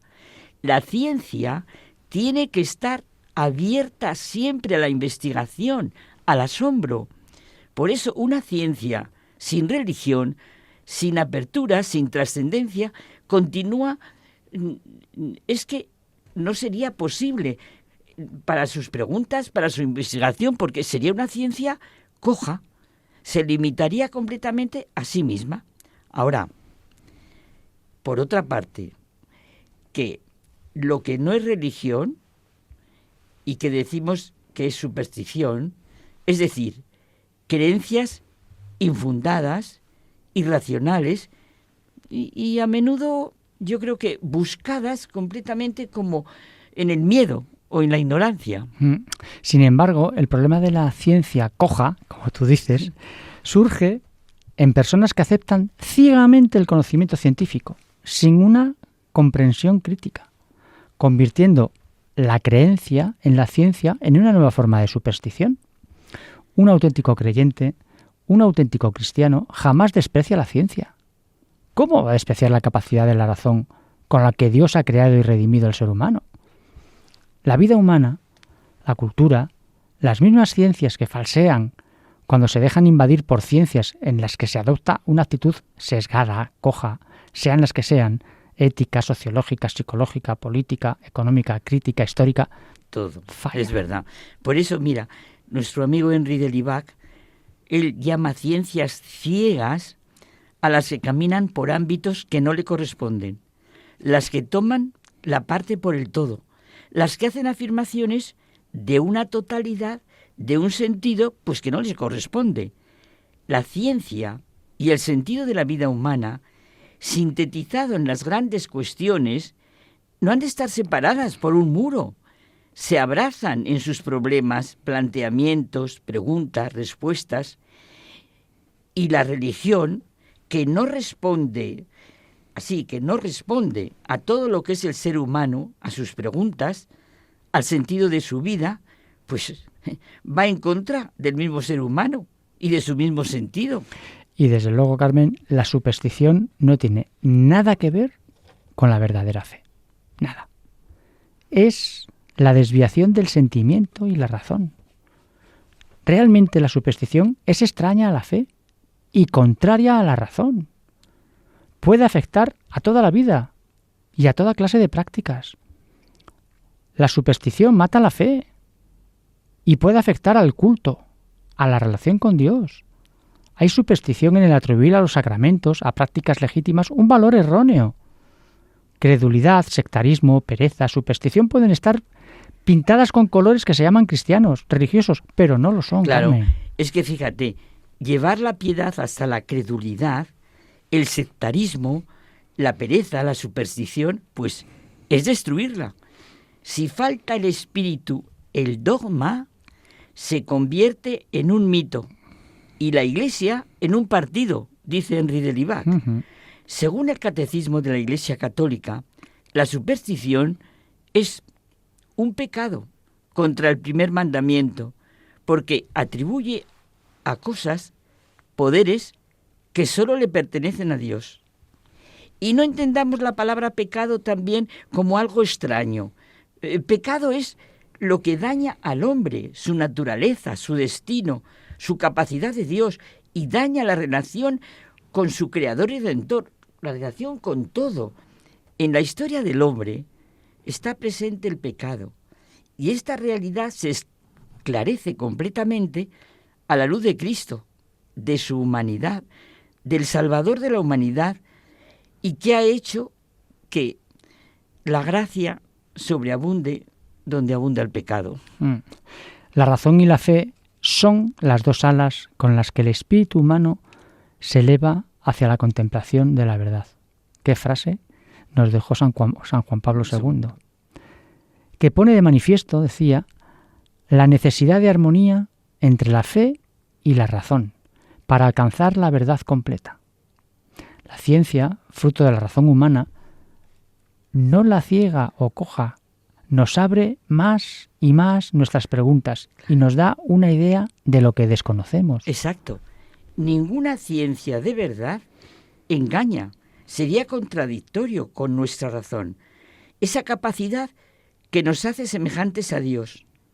El engaño está en quien no sabe, plantear el problema o en la solución que le da. Oye, es formidable que la ciencia acabe con la superstición. Muy bien, así se depura la fe. La ciencia puede probar que el universo llegó a existir, pues por la causa que fuera. Una explosión, por ejemplo, que tuvo lugar en cierto momento, pero, oye, las preguntas siguen. ¿Qué causa produjo ese efecto? ¿Quién ha puesto la materia y energía en el universo? ¿Quién inventó el pensamiento, la capacidad humana para la ciencia?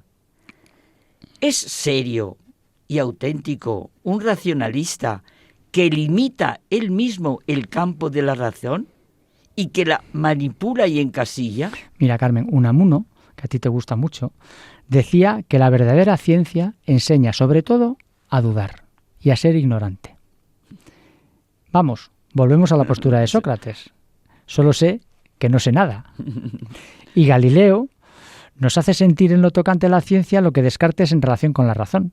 La autoridad de un militar no es superior al humilde razonamiento de un hombre. Claro, ya puede humillar de personas, decir lo que quiera, que no. ¿Puede apartarse la ciencia de la sabiduría de la vida? Precisamente la ciencia es una buenísima herramienta que nos lleva más y más allá.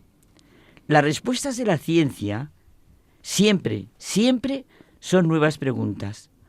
Una interpretación juiciosa de los hechos le lleva al científico a pensar en una inteligencia, un pensamiento, un creador de todo? ¿Alguien puede creer de verdad que la primera célula se originó por casualidad? ¿Y qué es entonces la casualidad? No la causalidad, que pide la razón, porque en realidad constantemente nosotros nos preguntamos el por qué y el para qué. Pues esto es como creer que un tornado que pasara por un depósito de partes de todo un avión pudiera producir un Boeing 747. Y esto lo dice un científico británico, Fred Hoyle, astrofísico, matemático, premio Nobel, que ha muerto en el 2001. No podemos cerrarnos a las grandes preguntas sobre el misterio, sobre el infinito, sobre lo eterno temporal. El hombre encuentra a Dios detrás de cada puerta que la ciencia logra abrir. Una verdadera ciencia abre el corazón y la razón del hombre al asombro, a la admiración y ya profundamente a la adoración. Eso. La ciencia y la fe cristiana no están en contra. Exacto, lleva profundamente llevado a la adoración. Y en cambio, la superficialidad de la superstición, la pseudociencia, el pensamiento de la nueva era y el fundamentalismo religioso ni son verdadera ciencia ni verdadera fe cristiana. ¿Por qué solo el hombre tiene esa racionalidad, esa libertad, esa manera de ser, que es la clave del universo, desde donde se sabe, se goza, se recrea el universo? Nuestra implicación en el mundo es profunda e íntima. Es muy significativo que estemos aquí y ahora y de la manera que estamos. El auténtico científico, sea matemático, físico, químico, biólogo, se admira de la gran belleza y poder de su campo, de su estudio. Mira, decía en clase un alumno, bueno, hoy es un buenísimo ingeniero de telecomunicaciones, pero es que es buenísimo lo que decía. Dios es un matemático de orden no finito, un químico, con mayúscula, claro, un biólogo. Él, esto es buenísimo, en nuestro lenguaje usó la ciencia, la sabiduría, no una ciencia, sino la ciencia para construir el universo. ¿Y por qué nos quieren lavar el cerebro, Carmen, para que no creamos en lo que vemos y admiramos? ¿Cómo es posible que no sea todo consecuencia de una creación deliberada y querida por Dios? Es que, ¿cómo nos quieren atornillar en la cabeza que todo lo que hay, el cosmos, los planetas, todo es fruto de una casualidad, Sí. de la nada? De la nada, si es nada, no puede surgir algo, porque es nada. Entonces, ¿no es más fácil entender que hay una voluntad creadora que lo ha creado todo? A mí me encanta cuando ya Aristóteles vio la necesidad de la causalidad.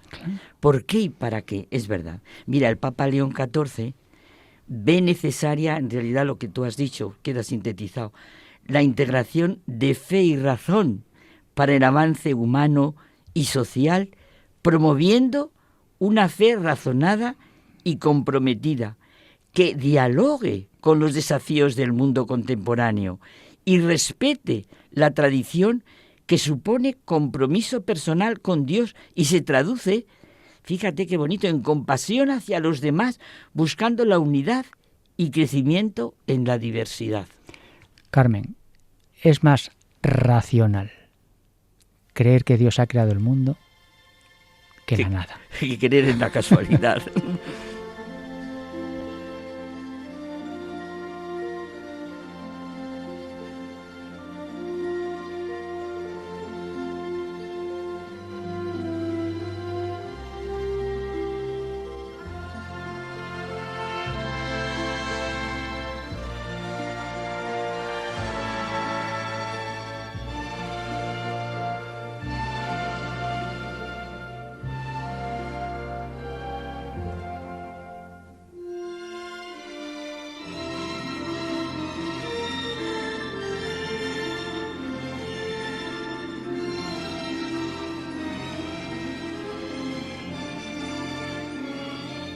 Nos despedimos hasta el próximo programa. Muchas gracias por habernos acompañado y ya sabéis que regresaremos con nuevos e interesantes contenidos. Podéis descargaros nuestros podcasts en la página web de Radio María y también escribirnos a la dirección del programa hay mucha gente buena @radiomaria.es. Muchas gracias por estar ahí.